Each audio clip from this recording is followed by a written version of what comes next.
Hello there, I'm Suzana Mihailovic and welcome to my 5-minute success hack.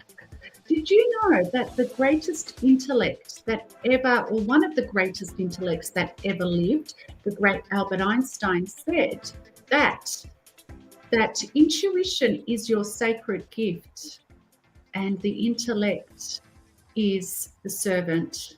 We have created a society that has created a master out of the servant. Think about it.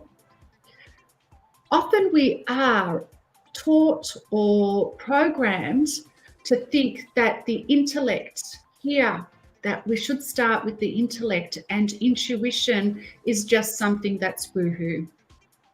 When I first heard that quote from Albert Einstein, I thought, yes, because in my decades of senior management, whenever I followed my intuition of what to do, what the solution is to a bigger problem, how to lead my team, where to get the company to the next level, whenever I followed that gut feeling, my intuition, I would make the right decision. Whenever I followed the noise or what I should do based on what other people thought, and I disregarded my intuition, then sometimes the problem got worse. You see, you have something very, very, very powerful inside you, and that's your guidance system. And there's more and more and more research, university research, on the power of intuition when it comes to business, when it comes to leadership.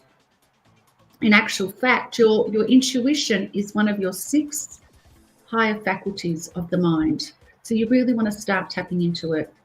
So how do you tap into your intuition? So most people feel it differently. Often it is that gut feeling. Often it's just a knowing. You don't know where that knowing has come from. Okay, the next step, the next best step would be. Many people get really confused because they've stopped following their intuition. They don't trust themselves. So the word trust comes up and it's aligned with the word intuition. One of the best ways to start tapping into your intuition is to get still. Watch my 5-minute success hack on stillness. It was a little bit longer than 5 minutes, I must admit. Okay, get still. Ask yourself a question or just listen. Listen in stillness. So where you're sitting still, your body's still, and you're slowing down your mind. So use the breathing technique that I suggested in my stillness recording. Very simple. You can do this for 3 minutes and just notice what's happening to your body. Notice any feelings that are coming up. Okay. You can also do this by planting a question, writing a question down and tapping in to that inner part of you. Stillness is absolute key. We live in a information era. We are inundated with information, most of which is not doing us any good.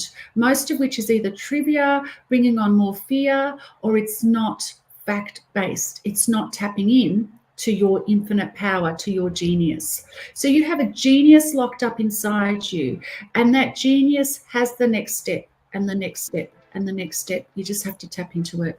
So the power of intuition, remember to trust yourself, trust the gut feeling, get into a place of stillness, still your body, still your mind, breathe, do the breathing technique that I suggested, ask yourself questions and know that the answer will come.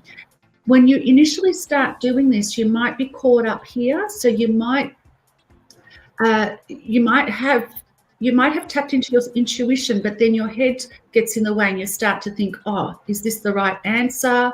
What if I get into trouble? Or, what if it's not? You start to worry, right? Put that aside, practice with small decisions. And the more you practice and the more you take action, based upon your intuition, that feeling inside you of what the next step is, of what the solution is, the more intuition will start to work for you. It's like building a muscle at the gym, okay? If you don't work your muscle, it becomes floppy, okay? Once you start working weights, push-ups, sit-ups, whatever, you develop your muscle, okay? So that's exactly the way to go about developing your intuition.